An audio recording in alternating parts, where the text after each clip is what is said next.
हरिओम। आइए दोस्तों, आपका स्वागत है। दोस्तों, आप लोगों ने बंगाल चुनाव में एक चीज़ का ध्यान नहीं दिया, लेकिन हमने खूब ध्यान दिया। वहाँ कोई भी बड़ा नेता जल्दी श्री राम का नारा नहीं लगाया इस बार, जबकि पहले सन 2014 वाले लोकसभा चुनाव में एकदम धड़ल्ले से जय श्री राम एकदम ललकार कर नारा लगाती थी। लेकिन इस बार किसी बड़े नेता को जल्दी श्री राम का नारा एकदम खुल करके लगाते हुए सुना? मोदी जी को कितनी बार सुना जय श्री राम का नारा लगाते हुए? क्यों इतने धड़ल्ले से नारा नहीं लगाया? मतलब कुछ भी हो, ममता बनर्जी की पकड़ तो मजबूत है। वैसे ममता बनर्जी हारी जरूर है, लेकिन वो कैलकुलेशन हमने देखा कि वोट परसेंटेज फिर भी उनका ठीक है। कोई बात नहीं, ठीक है, फिर से मेहनत करेंगे, फिर सत्ता में आएंगे। हो सकता है बीजेपी वहाँ के लोगों के लिए खरा ना उतरे, वैसे खरा उतरेगी, क्योंकि वहाँ पे भी महिलाओं को कुछ रुपया देने की बात हो रही है कि वहाँ पे कोई नई योजना चलाएंगे, वो गृहिणियों के लिए अलग से पैसा वैसा देंगे। तो इतना, लेकिन वो पैसा सब क्यों दे रहे हो भाई, समझ में नहीं आ रहा।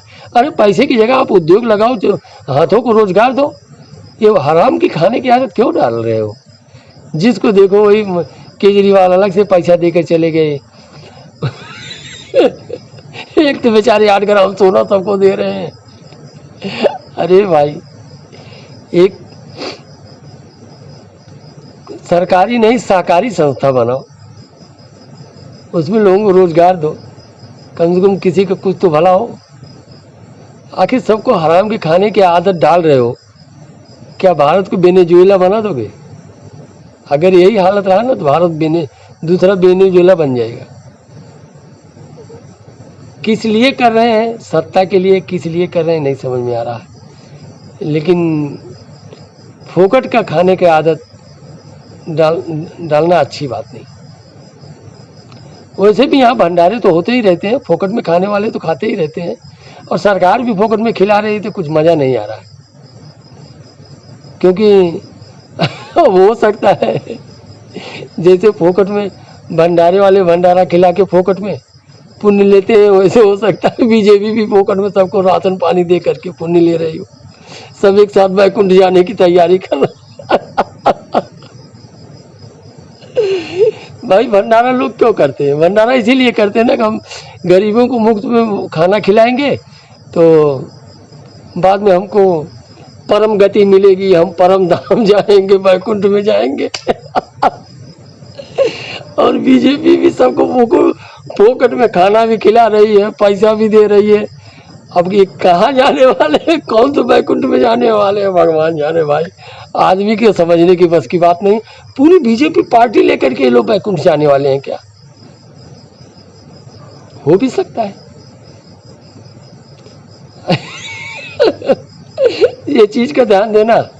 अगर कोई आदमी किसी को फोकट में चाय पिलाता है, कोई आदमी किसी को फोकट में एक बोतल पानी देता है, आप ये गर्मी के सीजन में देखो, लोग कभी कभी वो वीडियो बनवा रहे हैं ना, एक एक बोतल पानी दे रहे हैं, तो उससे उनसे पूछो क्या है, तो अगर हिंदू रहेंगे तो बोलेंगे पुण्य का काम है, और मुसलमान रहेंगे तो बोलते हैं सवाब का काम है। इससे क्या होगा? इससे हम बैकुंठ में जाएंगे। चलो ठीक है भाई, बैकुंठ में आ जाओगे, लेकिन हमको समझ नहीं आ रहा है कि ये बीजेपी इतनी बड़ी पार्टी पूरा, और सबको मुफ्त का भोजन दे रही है, पैसा दे रही है, कोई कहीं पे कोई योजना चला के महिलाओं को 1000 रुपया दे रही है, कहीं 1500 दे रही है, कहीं 1200 दे रही है। अब मेरी ये नहीं समझ आई, पूरी की पूरी बीजेपी पार्टी को बैकुंठ में लेके जाना है क्या? किस हिसाब से? क्या बैकुंठ के हिसाब से? आज अगर किसी को वीडियो समझ में आता है, मेरी बात समझ में आ रही है, तो भाई ये चीज़ आप कमेंट करके बताओ कि ये लोग बैकुंठ में जाने के लिए कर रहे हैं, बैकुंठ में सबको भेजने के लिए कर रहे हैं, कैसे कैसे क्या चक्कर है? कुछ तो है। अगर बैकुंठ में जाने के लिए कर रहे हैं तो बहुत अच्छी बात है भाई, करो, सब लोग बैकुंठ में जाओ। हम तो नरक में रहेंगे, हमको क्या टेंशन है? जो यहाँ से कहीं से, ये तो नहीं है कि नरक से किसी और नरक में जाने का है। बैकुंठ वालों के लिए समस्या है, जो बैकुंठ में जाने की तैयारी करते हैं वो नरक में जा सकते हैं, लेकिन जो नरक में उनके लिए कोई समस्या नहीं, क्योंकि उसके अलावा कहीं जा ही नहीं सकते, लेकिन वो वहीं पे भी खुश रहते हैं। दोस्तों वीडियो पसंद आए तो लाइक कमेंट जरूर करना। हरिओम दोस्तों।